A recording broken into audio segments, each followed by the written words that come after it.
Yo, what's going on YouTube? Yeah, this is my video of my E39 M5. Is it worth it? Is it worth spending the money on this car? Um, so I'm going to tell you the truth from the beginning. When I bought this car, there's a video of me blipping it through Richmond, in London, not too far from where I live, on the way home. Um, yeah, first night, it's hard to get used to a new car, but to be honest, I've had so many cars, I sort of can pick up on what's right and what's wrong with a car quite soon. So that little drive gave me a chance to feel, obviously the suspension didn't feel right, it needed some subframe bushes on the rear, it felt like. Um, Clutch weren't too good. I wasn't really happy to admit that part, obviously, because that was going to cost me more money, but nevertheless, no messing about. Next day, straight to the garage. So I use Super Speed in Stoke Poges. They're passionate about most performance cars. It's a nice, clean garage. Their staff, they're friendly as well. Um, I trust them, so I took my card out. I know they're going to do a good job on it. So what did it need doing? Well, first thing was it needed seals replacing. The seals were so shot that we couldn't jack the car up to do all the rest of the work. So that needed the M5 to be stripped down, wings off, arch liners, under trays, any other kind of protecting pieces underneath the vehicle need to be removed. That then also needed the back bumper to be taken off and the front bumper. Seats needed to come out and the carpet needed to be removed, in case obviously, well, it's welding, we don't want anything getting wrong inside the vehicle. From there, then we had to get the new sills welded on. Obviously they need to be ordered first, so there's a new sill sitting on the floor there, galvanised sills I bought. That will hopefully prevent any further rusting in the future.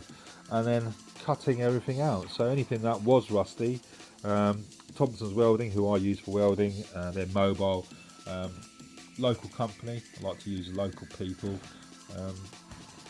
They come out, they cut the bits out, they got full permission from me to replace anything that needed welding with new fresh metal. So that included bits near the petrol tank, on the floor, obviously the seals that I had bought.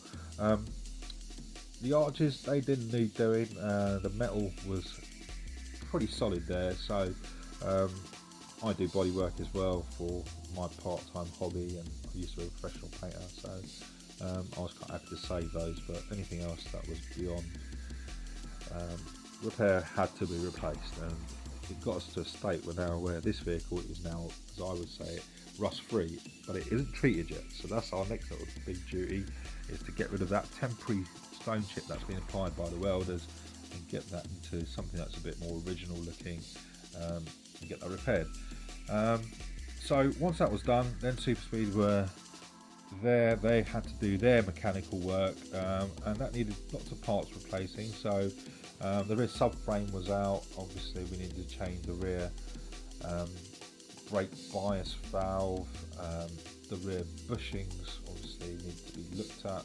Turned out the rear bushings were even inside the bushing casings themselves, so all four needed to replace with original equipment ones. The floors were checked, the subframe itself was checked for any cracks. There's a new bush there, all nice and proper. Diffs were checked, obviously, for any leaks. Turns out it's got a shorter ratio in it. Flywheel, well, bad news there, needed a new flywheel, and it needed a new clutch as well. Disappointing, to be honest, but nevertheless we've got a nice new shiny one. Crankshaft sensor, that was a problem that the diagnostic showed. We've got a headlight adjusting sensor as well there, that needed replacing, and obviously the brake compensator on the back axle there, that needed changing. So there we are, a vehicle that's been bought. Obviously it's already starting to cost a lot more. How much did I spend at Super Speed? Well, about £4,500. And welding, well, that was another about £600 to £700 on top. Actually that's just for the labour, including the parts. It's probably near enough £6,000 now, or £6,500 that I spent within the first month. So the next part is about bodywork. Going to be looking at the seals and painting the car. So join me for part